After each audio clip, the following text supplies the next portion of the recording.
Guys, আমি মন। Welcome to my channel. তোমরা সবাই কেমন আছো? আশা করছি তোমরা সবাই খুব ভালো আছো। আমিও ভালো আছি। আজ যাচ্ছি গঙ্গায়, সবার সঙ্গে যাচ্ছি। আজ হচ্ছে ছট পুজো, আর স্পেশালি আমার সঙ্গে যাচ্ছে আমার গোপুসোনা। তো চলো, ভিডিওটা রেডি হয়ে গেছে। আমার গোপুসোনাকে কেমন লাগছে অবশ্যই জানিও, আর ভিডিওটা দেখতে থাকো। আশা করছি তোমাদের খুব ভালো লাগবে। চলো, দেখো বাড়ির থেকে আমরা ডাইরেক্ট চলে এসেছি গাড়ির এখানে। তো গাড়ি এবার ছাড়বে। এর আগে দুটো গাড়ি ছেড়ে দিয়েছে, এখন আমাদের কিছু লোক নিচে আছে, তারা উঠলে আমাদের গাড়িটা ছেড়ে দেবে। তো গাড়িটা ছেড়ে দিয়েছে, গাড়িটা মেন রোডে চলেও এসেছে, আর বেশিক্ষণ লাগবে না আমাদের যেতে। একটা কথা বলি যে ছট পুজোর সকালবেলার আর বিকেলবেলার আরেকটা থাকে না, তো সেটা আমি এই ভিডিওটাই তোমাদেরকে শেয়ার করবো। ডবল ডবল করে করছি না, একটা ভিডিওতে দেখিয়ে দেবো। আর এখানে দেখো সবাই খুব গান গাইছিল, নাচ করছিল, খুব এনজয় করছিল। আর পাশ থেকে অনেক গাড়ি যাচ্ছিল, সবাই ছট পুজোয় যাচ্ছিল। ভালো লাগছিল দেখতে যে দল বেঁধে বেঁধে যাচ্ছে, আর সঙ্গে খুব নাচ করছিল। সাথে কোনো কোনো গাড়িতে তো বক্সও নিয়ে গেছিল, দেখতে খুব ভালো লাগছে। তোমাদের সাথে কথা বলতে বলতে দেখো আমরা পৌঁছে গেছি গঙ্গার পাড়ে। আজ দেখো কত ভিড় গঙ্গার পাড়ে।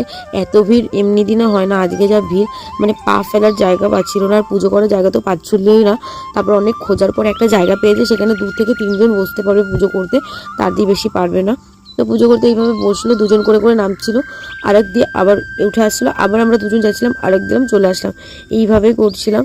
আর এখানে দেখো আমাদের পুজোটা কমপ্লিট হয়ে গেছে। আর আজকের মতন এই অবধি ভিডিওটা দেখতে পাচ্ছ, এটা হচ্ছে পরের দিন সকালবেলার ভিডিও। তোমাদের সবাইকে জানাই শুভ সকাল।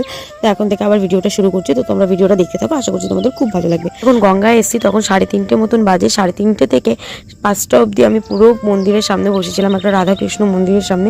খুব ভালো লাগছিল মন্দিরের সামনে বসে সকাল সকাল ঠাকুরের দর্শন করতে। আর এখানে দেখো গঙ্গার পাড়ে আমি চলে এসেছি, আর গঙ্গার পাড়ের একটু ভিড়টা তোমরা একবার দেখে নাও।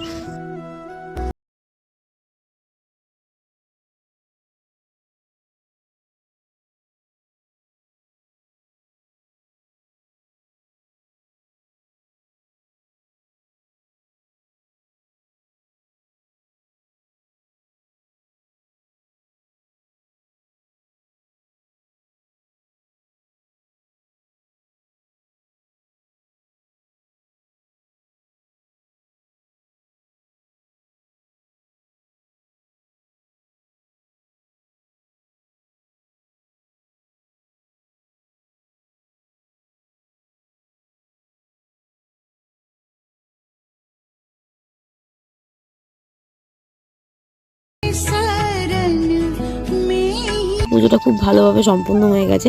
আমাদের পুজো হয়ে যাওয়ার পর আমরা চলে এসেছি সবাই মিলে চা খেতে। আর কালকে বিকেলবেলায় কাকুর দোকান দিয়ে চা খেয়েছিলাম, খুবই ভালো বানায় কাকুর চাটা, তাই সকালবেলায় চলে এসেছি পুজো শেষ হওয়ার পরে চা খাওয়ার জন্য। এটা খেয়ে নিয়ে আমরা চলে যাবো বাড়িতে। আর তোমাদের আজকের ভিডিওটা কেমন লেগেছে অবশ্যই কমেন্ট করে জানিও। আর ভিডিওটা যদি ভালো লেগে থাকে তাহলে like, comment, share and subscribe. আজ ভিডিওটাই অবধি, টাটা। দেখা হচ্ছে নেক্সট একটা ভিডিওর সঙ্গে।